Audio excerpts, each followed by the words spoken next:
আল্লামা মুসা জারুল্লাহ বিগিয়েফ ঊনবিংশ শতাব্দীর যুগশ্রেষ্ঠ আলেমগণের একজন। যুগের চাহিদাকে সামনে রেখে তিনি নতুন এক উসুলের অনুসন্ধান করেছেন। তার মতে কাওয়াইদুল ফিকহিয়ার কুল্লি কায়দাসমূহকে মাসলাহাতের উপর ভিত্তি করে নতুন রূপে ব্যাখ্যা করা এবং উসুলের একটি অবিচ্ছেদ্য অংশ বানানো সময়ের দাবি। একই সাথে বারায়াতে আসলিয়াকে কুল্লি কায়দা ও আসলসমূহের মধ্যে অন্তর্ভুক্ত করার পক্ষে ছিলেন।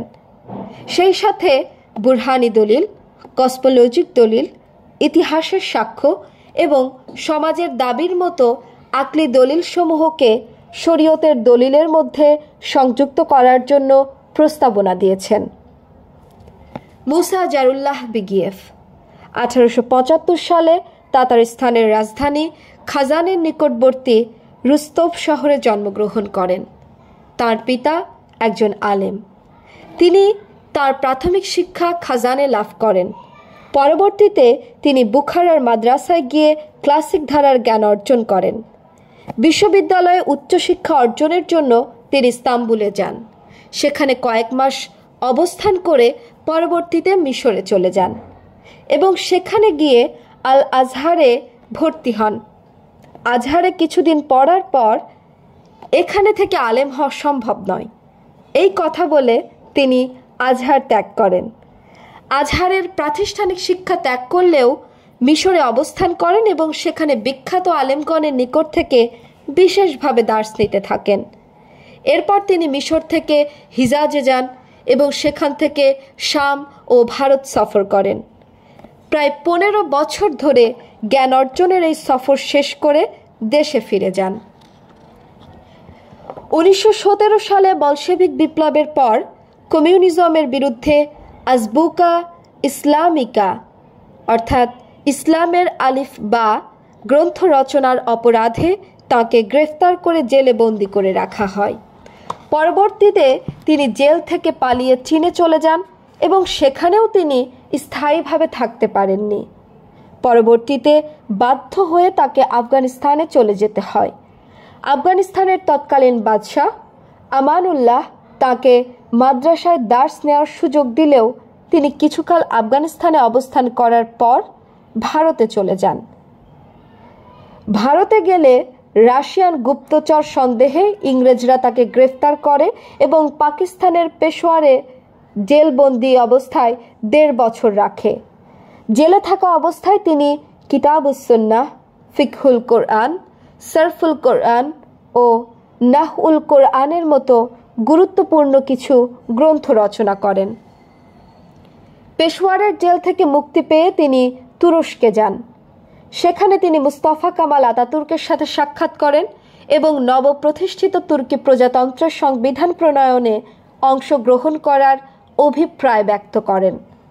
একই সাথে তার নেতৃত্বে একটি সংবিধান প্রণয়ন কমিটি গঠন করার জন্য প্রস্তাবও করেন। শুধু তাই নয়, আতাতুর্ককে তিনি বলেন নবপ্রতিষ্ঠিত তুর্কি প্রজাতন্ত্রের জন্য বিভিন্ন দেশ থেকে আইন কানুন ধার করে আনার কোনো প্রয়োজন নেই। তিনি সহ তুর্কি আলেমরাই এর জন্য যথেষ্ট।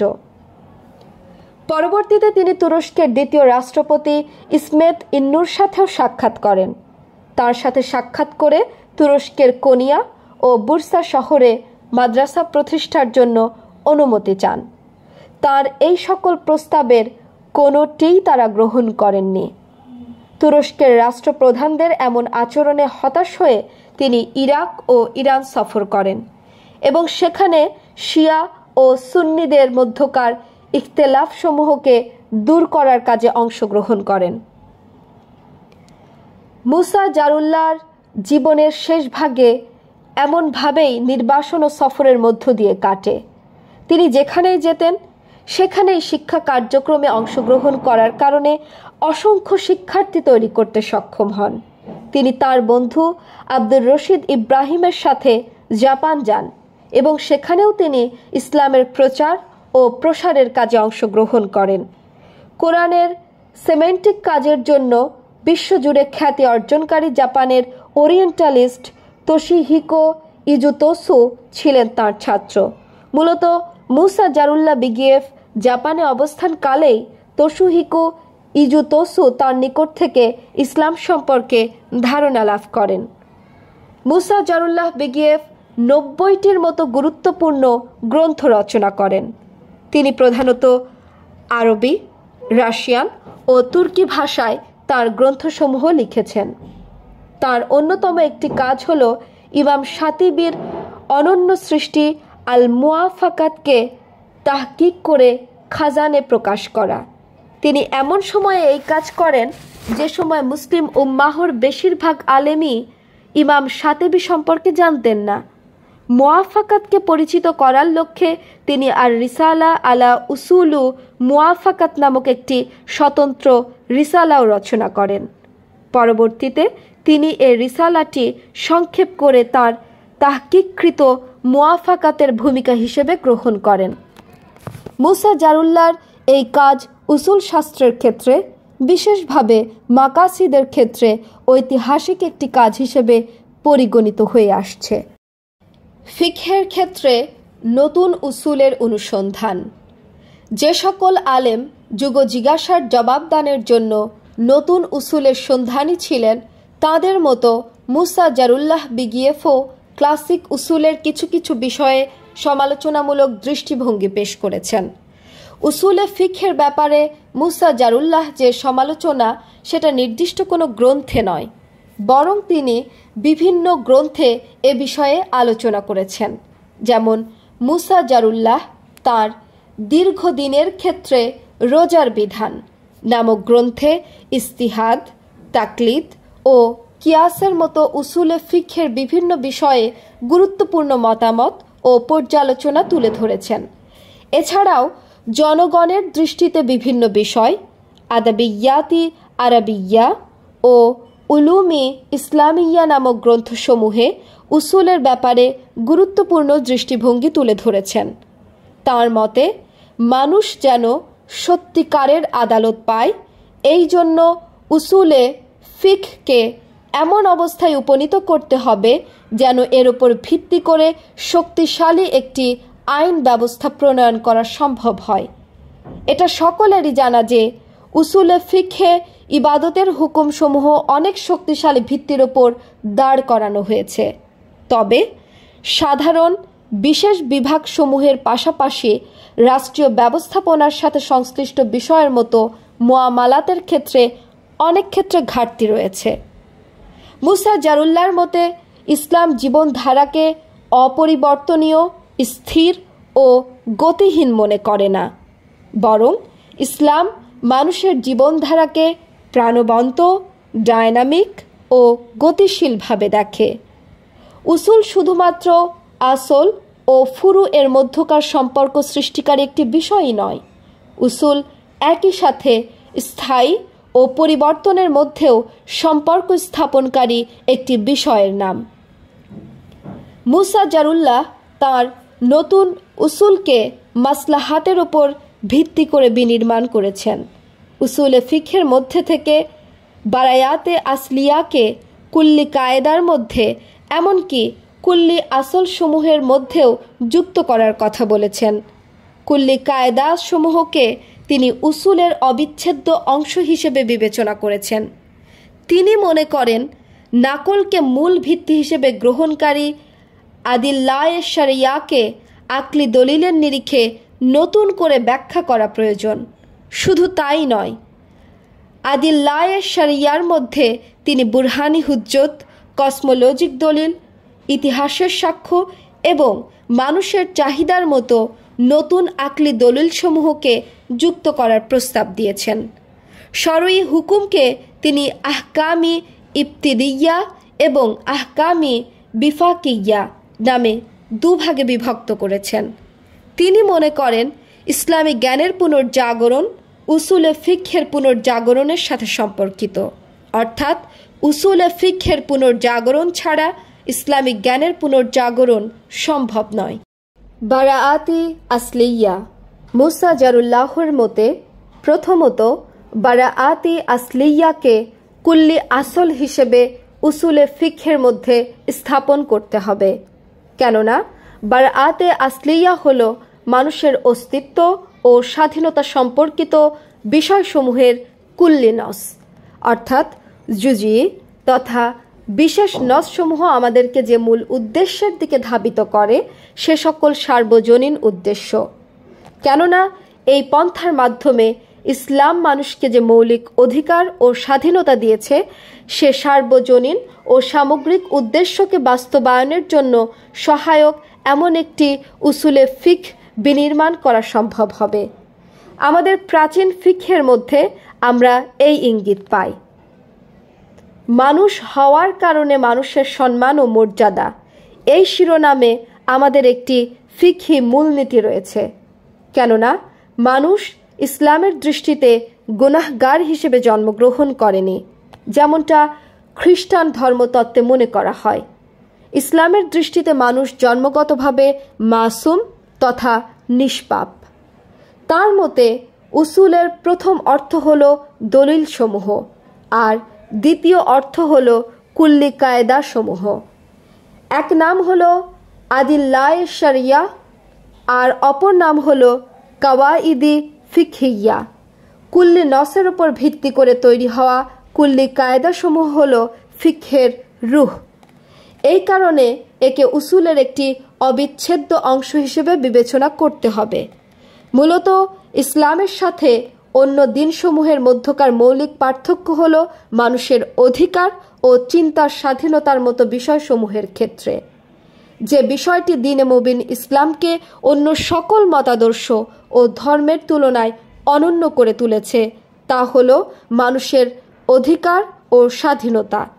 তবে এ পার্থক্যকে সুস্পষ্টভাবে তুলে ধরতে হলে বারাইয়াত ই আসলিয়া নামক পরিভাষাটিকে কুল্লি কায়দা হিসেবে উসুলের মধ্যে স্থাপন করতে হবে এবং মুআমালাতের সাথে সম্পর্কিত সকল ফুরু অর্থাৎ শাখা প্রশাখা বিষয়কে এই কায়দার উপর ভিত্তি করে গড়ে তুলতে হবে।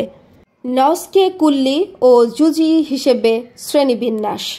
মুসা জারুল্লাহর মতে কোনো একটি বিষয়ে হুকুম দেওয়ার সময় কুল্লি নস ও জুজি নস এই শ্রেণীবিন্যাসকেও বিবেচনা করা প্রয়োজন। জুজি নস হল নির্দিষ্ট ও বিশেষ কোনো একটি আয়াত বা হাদিস কিংবা নির্দিষ্ট কোনো আয়াত বা হাদিসের একটি অংশ। কুল্লি নস হল সকল নস এবং আকলি দলিল আমাদেরকে যে অভিন্ন উদ্দেশ্যের দিকে নিয়ে যায়, যেটাকে মাকাসিদ বা মাকাসিদি কুল্লি বলে অভিহিত করা হয়ে থাকে। যদি জুজি নস ও কুল্লি নসের মধ্যে কখনো কোনো বিরোধ হয় তখন অবশ্যই কুল্লি নসের আলোকে সিদ্ধান্ত গ্রহণ করতে হবে। এটা ফিকহের মৌলিক একটি মূলনীতি। আমাদের মতে মুসলিম উম্মাহর মধ্যে উসুলের ক্ষেত্রে অস্থিতিশীলতার অন্যতম কারণ হল সকলেই জুজি নসের ওপর ভিত্তি করে কুল্লি বিষয়সমূহকে পর্যালোচনা করে থাকে। স্থিতিশীলতা অর্জনের সবচেয়ে বড় পথ হল জুজি নসকে সর্বদাই কুল্লি নসের আলোকে বিশ্লেষণ ও পর্যালোচনা করা। আদিল্লাহ শরিয়াকে নতুন করে ব্যাখ্যা করা। মুসা জারুল্লাহ মনে করেন উসুলে ফিকহ মানে যে আদিল্লাহ শরিয়া, এতে কোনো সন্দেহের অবকাশ নেই। তবে এটাও সুস্পষ্ট যে উসুলকে শুধুমাত্র এই সকল বিষয়ের উপর ভিত্তি করে বিনির্মাণ করা যাবে না, কেননা আদিল্লাহ শরিয়া যে অবস্থায় রয়েছে তা আমাদের বর্তমান সময়ের সমস্যাকে সমাধান করার জন্য যথেষ্ট হতে পারছে না। একইভাবে উসুলে ফিকহ যে পন্থায় আদিল্লাহ শরিয়াকে বোঝে ও ব্যাখ্যা করে সে পন্থাও আমাদের সমস্যাকে সমাধান করার ক্ষেত্রে যথেষ্ট নয়। তার মতে কিতাব আমাদের জন্য কিভাবে সার্বজনীন দলিল হতে পারে এ বিষয়ে আমাদেরকে ভাবতে হবে। সুন্নতের দলিল হওয়ার বিষয়টিকে আমাদের নতুন করে ভাবতে হবে। সুন্নতকে নিয়ে নতুন করে চিন্তা করার সময় নববী সুন্নত ও ওয়াজি সুন্নত নামে সুন্নতকে দুই ভাগে বিভক্ত করা দরকার। নববী সুন্নত হল রাসূল সাল্লাল্লাহু আলাইহি ওয়াসাল্লামের বাস্তব আমল ও কর্ম। ওয়াজি সুন্নত হল সাহাবীগণ ও তাবেঈগণ এবং তাদের পরবর্তী প্রজন্ম কোরআন ও সুন্নতকে যেভাবে বিবেচনায় নিয়েছেন। এবং যদি কেউ ইসলামে সুন্দর একটি সুন্নত শুরু করে তাহলে তার জন্য অনেক বড় একটি পুরস্কার রয়েছে। এই হাদিস থেকে অনুপ্রাণিত হয়ে যেই সুন্নতকে উদ্ভাবন করেছেন তাদের এই উদ্ভাবিত সে সকল কাজ ও উদ্ভাবন পরবর্তী প্রজন্মের জন্য একটি দলিল। বিশেষ করে মুসা জারুল্লাহ বিগিয়েফ তার কিতাবুস সুন্নাহ নামক গ্রন্থে সুন্নত ও উম্মতের মধ্যকার যে সম্পর্ক স্থাপন করেছেন তা অনেক বেশি অর্থবহ। তার মতে ইজমাকে স্বতন্ত্র একটি দলিল হিসেবে গ্রহণ করা উসুলি দৃষ্টিকোণ থেকে বড় একটি ঘাটতি। এই কারণে ইজমাকে স্বতন্ত্র একটি দলিল হিসেবে নয়, স্বীকৃতি দানকারী হিসেবে কিয়াসের একটি পরিপূরক অংশ হিসেবে গ্রহণ করা প্রয়োজন। কেননা ইজমা এককভাবে কোনো দলিল নয়, ইস্তিহাদ যেন উম্মতের দৃষ্টিতে একটি বিধানে পরিণত হয় এজন্য প্রয়োজনীয় একটি শর্ত মাত্র। কোনো ইস্তিহাদের ইজমা হওয়ার জন্য শুধুমাত্র উলামাদের একত্র হয়ে সিদ্ধান্ত প্রদান করাই যথেষ্ট নয়, বরং সমগ্র উম্মতের অভিন্ন সিদ্ধান্তের ভিত্তিতেই কেবল ইজমা হতে পারে। মুসা জারুল্লাহর মতে আমাদের ক্লাসিক উসুল শাস্ত্রে কিয়াসকেও খুব সংকীর্ণ অর্থে ব্যাখ্যা করা হয়েছে। কিয়াসকে এভাবে সংকীর্ণ অর্থে ব্যাখ্যা করার কারণে ইসলামী শরীয়তে তা বিস্তৃত অর্থে ব্যবহৃত হয়নি। কেননা কিয়াসের ব্যাপারে এই সংকীর্ণ ধারণার কারণে শরীয়ত প্রণেতা যেসব হুকুমের ইল্লত বর্ণনা করেননি সেসব হুকুমের মধ্যে প্রতিফলিত ইল্লতকে তথা ইল্লতি মুয়াতাইদ্দিয়াকে খুঁজে পাওয়া অত্যন্ত দুরূহ হয়েছে। আর খুঁজে পাওয়া গেলেও যে কারণটি পাওয়া গিয়েছে সে ইল্লতকে দলিলীকরণের কারণের ক্ষেত্রে অনেক বেগ পেতে হয়েছে। এমন অবস্থায় কিয়াসের ব্যাপারে উসুলে ফিকহের এই সংকীর্ণ ব্যাখ্যা আমাদেরকে ইখতিলাফ ছাড়া আর অন্য কোনো কিছু এনে দেয়নি। এ কারণে কিয়াসকেও বিস্তৃত অর্থে নতুনভাবে বিশ্লেষণ করা প্রয়োজন। তার মতে উরফের বদলে আওয়াইদ নামক পরিভাষা ব্যবহার করাটা অধিকতর সমীচীন হবে। কেননা উরুফ অনেক সময় পরিবর্তনকে অগ্রাহ্য করে মারুফ বিষয়ের মধ্যে সীমাবদ্ধ থাকতে পারে, কিন্তু আওয়াইদ সমাজ থেকে সমাজের পরিবর্তনশীল আদাত অর্থাৎ রীতিনীতিকেও পরিগ্রহ করে, সমাজের সামাজিক আইনকে বুঝিয়ে থাকে। এই কারণে আওয়াইদ নামক পরিভাষাটি একজন ফকিহকে ইবাদতের ক্ষেত্রে ফতোয়া দেওয়ার সময়, বিচারের ক্ষেত্রে রায় দেওয়ার সময় এবং মুআমালাতের ক্ষেত্রে কোনো বিষয়কে মূল্যায়ন করার সময় শুধুমাত্র শরঈ বিধানসমূহই নয়, একই সাথে সামাজিক বিধানসমূহকেও বিবেচনায় নেয়ার সুযোগ দিয়ে থাকে। ইস্তিহাদ ও আকলি দলিল। মুসা জারুল্লাহর মতে মুসলমানগণ ইসলামের প্রথম কয়েক শতাব্দী যে সকল সমস্যার সম্মুখীন হয়েছিল সেগুলো তারা ইস্তিহাদ ও ইস্তিনবাতের মাধ্যমে সমাধান করতে সক্ষম হয়েছিল। তবে উসুলে ফিকহ শাস্ত্রে আকলি দলিলের ক্ষেত্রে ইস্তিহাদের আবশ্যিক শর্ত হিসেবে বুরহানি দলিলকে খুব কম স্থান দেওয়া হয়েছে অথবা সম্পূর্ণভাবে উপেক্ষা করা হয়েছে। ফলশ্রুতিতে রূহ ঘুমিয়ে পড়ে, চিন্তা নিভে যায় এবং ফিকহ শুধুমাত্র অতীতের মাসআলা মাসাইল মুখস্থ করার মধ্যে সীমাবদ্ধ হয়ে পড়ে। শুধু তাই নয়, আকলি দলিলকে উপেক্ষা করার কারণে নতুন নতুন পুস্তক রচনা করার পরিবর্তে পূর্ব লিখিত গ্রন্থসমূহের ব্যাখ্যা ও শরাহর মধ্যে ফিকহের কার্যক্রম সীমাবদ্ধ হয়ে পড়ে, যা ইস্তিহাদের পথ রুদ্ধ করে দেয় এবং ইস্তিহাদকে অচল একটি প্রতিষ্ঠানে পরিণত করে।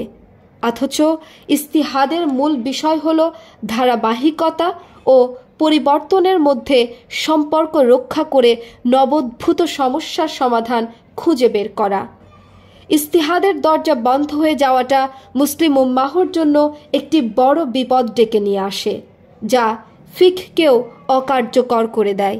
শুধু তাই নয়, এই বিষয়টি সামগ্রিকভাবে ইসলামিক জ্ঞানকেও অকার্যকর একটি জ্ঞানে পরিণত করে। অথচ মানুষকে শুধুমাত্র ইস্তিহাদের ক্ষমতাই দেওয়া হয়নি, একই সাথে তাদেরকে শরীয়তের সাথে সম্পর্ক রেখে আইন প্রণয়ন করার ক্ষমতাও দেওয়া হয়েছে।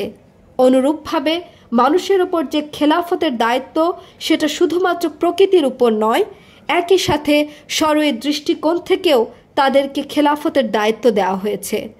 এই দৃষ্টিকোণ থেকে নতুন নতুন সমস্যার সমাধান বের করার জন্য নতুন একটি উসুলের প্রয়োজন, যে উসুল শুধুমাত্র নাকলি দলিলের মাধ্যমেই যথেষ্ট হবে না, একই সাথে আকলি দলিলকেও তার মধ্যে সংযুক্ত করবে।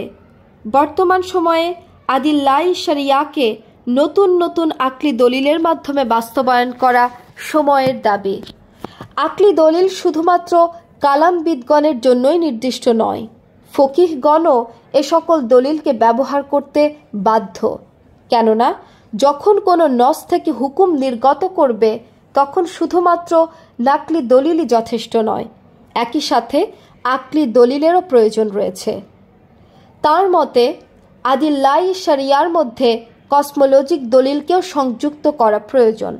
কেননা এই মহাবিশ্বের প্রতিটি পরতে পরতে ইলাহি কুদরতের কলমের দ্বারা লিখিত প্রাকৃতিক আয়াত বা নির্দেশনাবলী অর্থাৎ কাউনি আয়াতসমূহও একই সাথে তাশরি বা শরীয়তের উৎস। এই কারণে কোনো একটি ইস্তিহাদের সময়ে প্রকৃতির মধ্যকার এই সকল আয়াতকে বিবেচনায় নিতে হবে। বিশেষ করে নতুন কোনো বিষয়ে ইস্তিহাদ করার সময় পূর্ববর্তী জাতিসমূহ কর্তৃক ইতিহাসের পাতায় ইলাহি আদালতের কলমের দ্বারা লিখিত সুন্নাতুল্লাহ নামক বিষয়টিকে ইস্তিমাই আয়াত বা সামাজিক নিদর্শন হিসেবে বিবেচনা করে আদিল্লাহ শরিয়ার মধ্যে একটি দলিল হিসেবে বিবেচনা করতে হবে। কেননা সামাজিক জীবনে শরীয়ত সম্মত চাহিদা শরীয়ত প্রণেতার চাহিদার মতোই গুরুত্বের দাবিদার।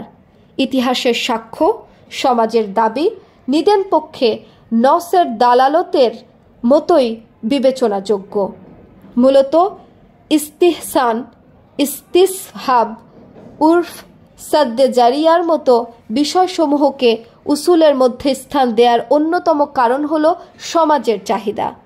শরীয়ত হল মানুষ ও আল্লাহর মধ্যকার চুক্তি, যার কারণে এক একজন নবীর শরীয়ত ছিল এক এক রকম এবং সময়ের সাথে সাথে তা পরিবর্তিত হয়েছে। ইলাহি বিধান হিসেবে বিবেচিত তাকামুল বা পরিপূর্ণতা এর দাবি হিসেবে সর্বশেষ শরীয়ত অতীতের সকল শরীয়তকে পূর্ণতা দিয়েছে। মুসা জারুল্লাহর মতে বুরহানি হুজ্জত হল এমন এক দলিল যা আদিল্লাহ শরিয়ার মধ্যে স্বতন্ত্র একটি দলিল হিসেবে স্থান পাওয়ার যোগ্য। বুরহানকে উসুলে ফিকহের একটি বিষয় হিসেবে বিবেচনা করতে হবে। বুরহানি দলিল তিন ভাবে বিভক্ত: এক, বুরহানি ইন্দিরাজ; দুই, বুরহানি তালাজুম; তিন, বুরহানি তানুদ। বুরহানি ইন্দিরাজ হলো কোনো কিছুর যে অস্তিত্ব অন্য কিছুর অস্তিত্বকেও আবশ্যক করে তোলে।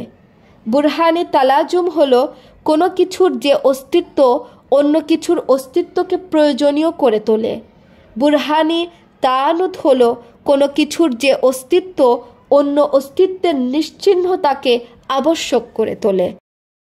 আহকামে ইবতেদাইয়া ও আহকামে বিফাকিয়া।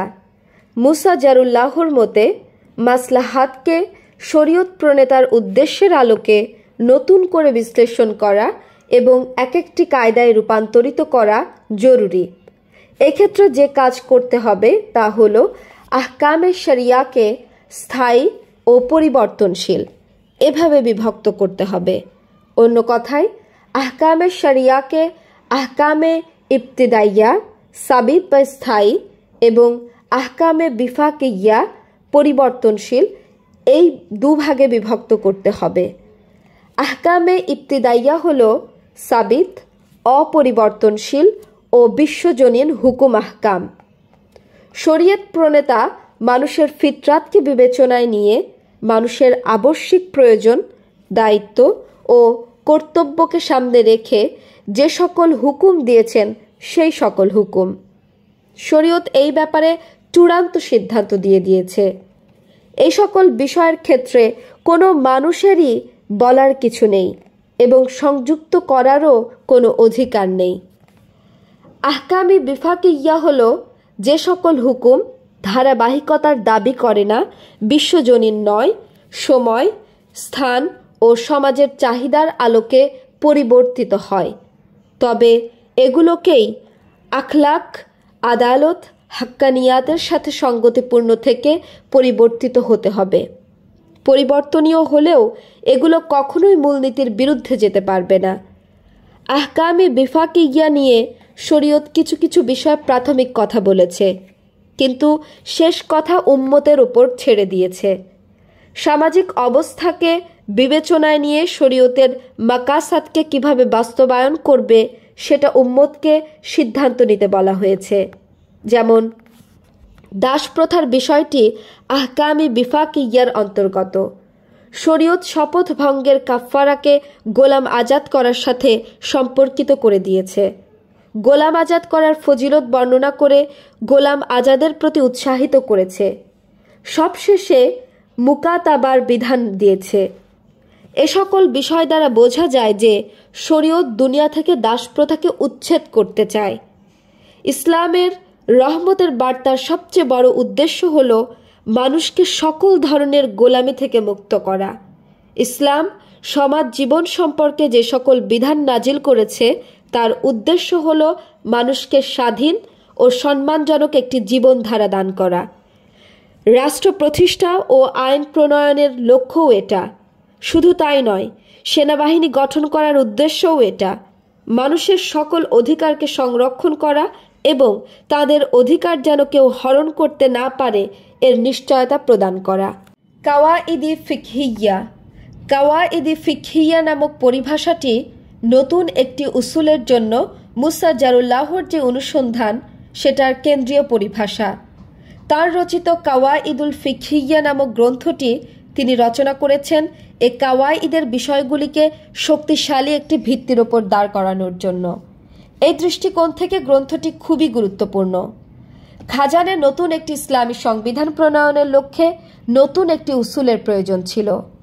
সে প্রয়োজনকে সামনে রেখেই মূলত তিনি এই গ্রন্থটি রচনা করেন।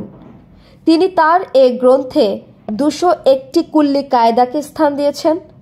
এই 201টি কায়দার মধ্যে 99টি তিনি নিয়েছেন মাজাল্লা থেকে, আর বাকি 102টি ইসবিন আব্দুস সালাম, কারাফি, শাতিবি ও তিনি নিজে প্রণয়ন করেছেন। মুসা জারুল্লাহ এই গ্রন্থে কুল্লি কায়দাসমূহকে উসুলের একটি অবিচ্ছেদ্য অংশ হিসেবে স্থান দিয়েছেন এবং মাসলাহাতের ওপর ভিত্তি করে ব্যাখ্যা করেছেন। মুসা জারুল্লাহর মতে শরীয়তের সকল হুকুমই হল মানুষের মাসলাহাতের জন্য। শুধু তাই নয়, সমগ্র শরীয়তই হল মাসলাহাত, রহমত ও আদালত। এর আলোকে কোনো কিছু যদি মাসলাহাতের পরিবর্তে অন্য কিছুতে পরিণত হয় তাহলে সেটা শরীয়ত থেকেই খারিজ হয়ে যাবে। কোনো কিছু যদি রহমত থেকে বের হয়ে যায় কিংবা আদালতের গুণাবলীকে হারিয়ে ফেলে তাহলে সেটা শরীয়ত নয়। কেননা আল্লাহর কাজ ও তার প্রেরিত হুকুম আহকাম তার বান্দাদের মাসলাহাতের সাথে সম্পর্কিত। এক্ষেত্রে কোনো ধরনের সংশয় পোষণ করাটাও জায়েজ নয়। এ ধরনের কোনো সংশয় মহান প্রভুর সাথে অপূর্ণতা সংযুক্ত করার শামিল। আল্লাহ রাব্বুল আলামিন বলেন, কোনো কিছুকেই অযথা সৃষ্টি করা হয়নি। আকাশ ও জমিনে যা কিছু আছে সেগুলোকে খেলার ছলে সৃষ্টি করা হয়নি। মহান প্রভুর সৃষ্টি যেমন হক, অনুরূপ তার দেয়া আহকাম ততটাই হক রাখে। তার সৃষ্টি যতটা মাসলাহাত, আহকামও ততটাই মাসলাহাত। তার মতে মাসলাহাত হলো শরীয়তের মিজান। কোনো একটি মাসলাহাতের অস্তিত্ব স্বয়ং সেটার গ্রহণযোগ্যতার উৎস। অন্যথায় মানুষের রাষ্ট্র প্রতিষ্ঠা, সংবিধান তৈরি করা, আইন প্রণয়ন করা, সেনাবাহিনী গঠন করা, সংক্ষেপে বলতে গেলে শরীয়ত কর্তৃক দেয়া কর্তৃত্ব ব্যবহার করা সম্ভব নয়। এ সকল বিষয় করার সময় সকল নসের মধ্যে আল্লাহ যে মাসলাহাত নামক কানুনকে রেখে দিয়েছেন সেটাকে মিজান হিসেবে গ্রহণ করতে হবে। মাসলাহাতের মিজান হওয়ার বিষয়টি শুধুমাত্র ইল্লতের সাথে সম্পর্কিত মুআমালাতের হুকুম আহকামের ক্ষেত্রে প্রযোজ্য। তাআব্বুদি বা ইবাদত সংক্রান্ত হুকুমের ক্ষেত্রে প্রযোজ্য নয়। তাআব্বুদি হুকুমের ক্ষেত্রে মিজান হলো হিকমত, মাসলাহাত নয়। কেননা তাআব্বুদি হুকুমের ক্ষেত্রে তালিল নেই। সকলেই যেন উপকৃত হতে পারে এরকম সীমাহীন হিকমত ইবাদতের মধ্যে রয়েছে। যেমন নামাজ সকল প্রকার খারাপ কাজ ও পঙ্কিলতা থেকে মানুষকে দূরে রাখে। কেউ যদি এই বিষয়টিকে আল্লাহর পক্ষ থেকে একটি রহমত হিসেবে দেখে, এ কথা বলে নামাজ ছেড়ে দেয় যে যেহেতু আমার অন্তর পরিষ্কার, আমি অন্য ভালো কাজের মাধ্যমে খারাপ ও পঙ্কিলতা থেকে দূরে থাকব, তাহলে সেটা হবে না। এই কারণে নসের অর্থ প্রদানের ক্ষেত্রে আক্ষরিক অর্থ দেয়া আবশ্যক। সুন্নতের মাধ্যমে ইবাদতকে যেরূপে করতে বলা হয়েছে সেটাই মূল, এর বাইরে যাওয়ার কোনো সুযোগ নেই। সুদ, বিবাহ কিংবা পারিবারিক বিষয়ে যে সকল মাসলাহাতকে সামনে রাখা হয়, নামাজ, রোজা, হজ ও কুরবানির মতো ইবাদতের ক্ষেত্রে সেই ধরনের মাসলাহাত অনুসন্ধান করা যাবে না। ফলশ্রুতিতে ইল্লতের সাথে সম্পর্কিত প্রতিটি আমল মাসলাহাতের আলোকে গ্রহণযোগ্য হবে। এই আলোকে মাসলাহাত শেষ হলে আমলও শেষ হয়ে যাবে। যেমন বিবাহের যে মাসলাহাত, সেটা যদি না থাকে বা না চলে যায়, তাহলে বিবাহের বৈধতাও চলে গেছে বলে গণ্য হবে। বিবাহ মূলত চুক্তি, আকদ ও মিসাকের মাধ্যমে গঠিত ত্রিমুখী একটি আমল। পরিবার গঠনের জন্য নারী ও পুরুষের মধ্যকার যে চুক্তি, সেটা নাম হলো আহদ। এই দৃষ্টিকোণ থেকে স্বামী ও স্ত্রীকে একে অপরের প্রতি আখলাকি দৃষ্টিকোণ থেকে দায়বদ্ধ করে তোলে। নিকাহ বা বিবাহ একই সাথে উভয় পক্ষকে একে অপরের অধিকারী হওয়ার দৃষ্টিকোণ থেকে জাগতিক একটি চুক্তিনামা বা আকদ। আর এই বিষয়টি উভয়কে একে অপরের প্রতি যে অধিকার রয়েছে সেই অধিকারের দৃষ্টিকোণ থেকে আইনগত দায়বদ্ধতা আরোপ করে থাকে। এছাড়াও বিবাহ হলো এমন এক আধ্যাত্মিক চুক্তি বা মিসাক যা একজন নারী ও পুরুষের তাদের প্রভুর সাথে সম্পৃক্ত করে দেয়। এই দৃষ্টিকোণ থেকে নিকাহ হলো মিসাক, আর এই বিষয়টি উভয় পক্ষকে আধ্যাত্মিক কিছু দায়িত্ব প্রদান করে।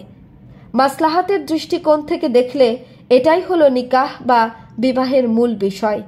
কিন্তু আমরা দেখতে পাই যে মাসলাহাতের এই বিষয়কে বাদ দিয়ে আরবদের রীতিনীতিকে, শুধু তাই নয়, তাদের সমাজের নিকাহের ধারণাকে শরীয়তে পরিণত করা হয়েছে, যা মাসলাহাতকে অগ্রাহ্য ও অবজ্ঞা করার শামিল।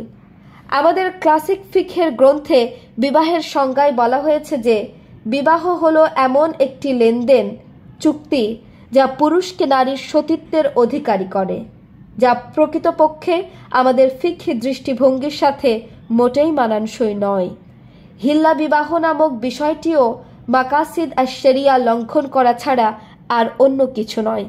মহান প্রভু যে পারিবারিক জীবনকে মুমিনের জন্য দুনিয়ার জান্নাত হিসেবে আখ্যা দিয়েছেন, সেই পারিবারিক জীবনের মূল উদ্দেশ্য ও মাসলাহাত সমূহকে এক পাশে রেখে দিয়ে এই ধরনের বিষয়কে গ্রহণ করা মোটেই গ্রহণযোগ্য নয়। তাফসির ও হাদিস উসুলের ব্যাপারে অনুসন্ধান। মুসা জারুল্লাহ শুধুমাত্র উসুলে ফিকহের ক্ষেত্রেই নয়, একই সাথে তাফসির ও হাদিসের ক্ষেত্রেও নতুন উসুলের অনুসন্ধান চালিয়েছেন। এই বিষয়ে তিনি গুরুত্বপূর্ণ গ্রন্থ রচনা করেছেন। উসুলে তাফসিরের ক্ষেত্রে দেখলে দেখা যায় যে মুসা জারুল্লাহর মতে অধিকাংশ তাফসিরই দুটি বিষয়কে গুরুত্ব দিয়েছে। কেউ কেউ আরবি ভাষাকে অনেক বেশি গুরুত্ব দিয়েছেন, যার ফলে ভাষাগত বিতর্ক তাফসিরের উপরে প্রাধান্য পেয়েছে। এ কারণে অনেক তাফসিরের ক্ষেত্রে দেখা যায় ব্যাকরণগত বিতর্ক তাফসির গ্রন্থের অর্ধেকের বেশি জায়গা জুড়ে রয়েছে। কেউ বা আবার রেওয়ায়াতের ওপর অনেক বেশি গুরুত্ব দিয়েছেন, যার ফলে রেওয়ায়াত ভিত্তিক তাফসির সমূহে রেওয়ায়াতের প্রাধান্য অত্যধিক। সামগ্রিকভাবে তাফসির শাস্ত্রের দিকে তাকালে দেখা যায় যে এমন তাফসির গ্রন্থের সংখ্যা অনেকটাই কম যেখানে একই সাথে জ্ঞানগত ও জীবন সংশ্লিষ্ট বিষয় অধিক পরিমাণে স্থান পেয়েছে। যেমন খুব কম তাফসিরই রয়েছে যেখানে সূরা ও প্রশাসনিক ব্যবস্থার পরিপূর্ণ সমাধান পেশ করা হয়েছে। এমন তাফসিরও খুব কম রয়েছে যেখানে সুদ ও নিকাহ, তালাক থেকে শুরু করে পারিবারিক বিষয়ের পরিপূর্ণ সমাধান দেওয়া হয়েছে। তার মতে মুফাসসিরগণের যেখানে মূল উদ্দেশ্য হওয়ার কথা ছিল কোরআন আমাদেরকে জীবনে কিভাবে রাহবার হতে পারে, কোরআনের ওপর ভিত্তি করে কিভাবে বিশ্ব ব্যবস্থাকে পাঠ করে নতুন নতুন সমস্যার সমাধান বের করা যেতে পারে, সে সকল বিষয়কে তুলে ধরা। কিন্তু তার পরিবর্তে আমাদের মুফাসসিরগণ দালালতের অধ্যায়সমূহ তথা ব্যাকরণগত বিষয় নিয়ে বেশি সময় ব্যয় করেছেন। শুধু তাই নয়, কিছু কিছু মুতাকাল্লিম মুফাসসিরও তুলনামূলক কম গুরুত্বপূর্ণ বিষয়াবলী নিয়ে অনেক বেশি আলোচনা করেছেন। সৃষ্টির উদ্দেশ্য, মহাসৃষ্টির হিকমত, এই সকল মৌলিক বিষয় নিয়ে খুব বেশি আলোচনা করেননি। মুসা জারুল্লাহ বিগিয়েফ যখন পাকিস্তানের পেশওয়ারের জেলে বন্দী ছিলেন তখন তিনি সেখানে বসে ফিকহুল কোরআন নামে একটি গ্রন্থ রচনা করেন। গ্রন্থটির পরিসর ছোট হলেও সেই গ্রন্থে তিনি তাফসিরের ইতিহাস নিয়ে গুরুত্বপূর্ণ কিছু বিষয় তুলে ধরেছেন এবং মাকাসিদি ও ইস্তেমাই অর্থাৎ সামাজিক তাফসির কেমন হওয়া উচিত সেটার উপমা পেশ করেছেন, যার ফলে উসুলে তাফসিরের দৃষ্টিকোণ থেকে এটি মহামূল্যবান একটি গ্রন্থ। 18 শতকে ভারতে উৎপত্তি হওয়া আহলে কোরআনের যুক্তির অসারতা প্রমাণের লক্ষ্যে তিনি কিতাবুস সুন্নাহ নামে গুরুত্বপূর্ণ একটি গ্রন্থ রচনা করেন, যা উসুলে হাদিসের ওপরে লিখিত গুরুত্বপূর্ণ একটি সংযোজন। মুসা জারুল্লাহর মতে উসুলে হাদিসের ক্ষেত্রেও অনেক ঘাটতি রয়ে গেছে। তিনি বলেন, সহি হাদিসকে জয়ীফ হাদিস থেকে পৃথকীকরণে, হাদিসের সংকলনে ও সনদসমূহকে উল্লেখ করার ক্ষেত্রে মুহাদ্দিসগণ যে সকল কাজ করেন তার কোনো তুলনা নেই। এটি সত্যি যে আমাদের সভ্যতার ইতিহাসে এটি অনেক বড় একটি অর্জন। তবে উসুলে হাদিস রিসালাতের বিশ্বজনীনতাকে আমাদের সামনে পরিপূর্ণভাবে তুলে ধরতে পারেনি। হাদিস শাস্ত্রের সরাহসমূহে অপেক্ষাকৃত কম গুরুত্বপূর্ণ বিষয়সমূহ নিয়ে অনেক আলোচনা থাকলেও জীবনের জন্য অতীব প্রয়োজনীয় এবং আমাদের জ্ঞান ও চিন্তাগত ধারণাকে আরও উপরে নিয়ে যাবে এরকম আলোচনা খুব বেশি স্থান পায়নি।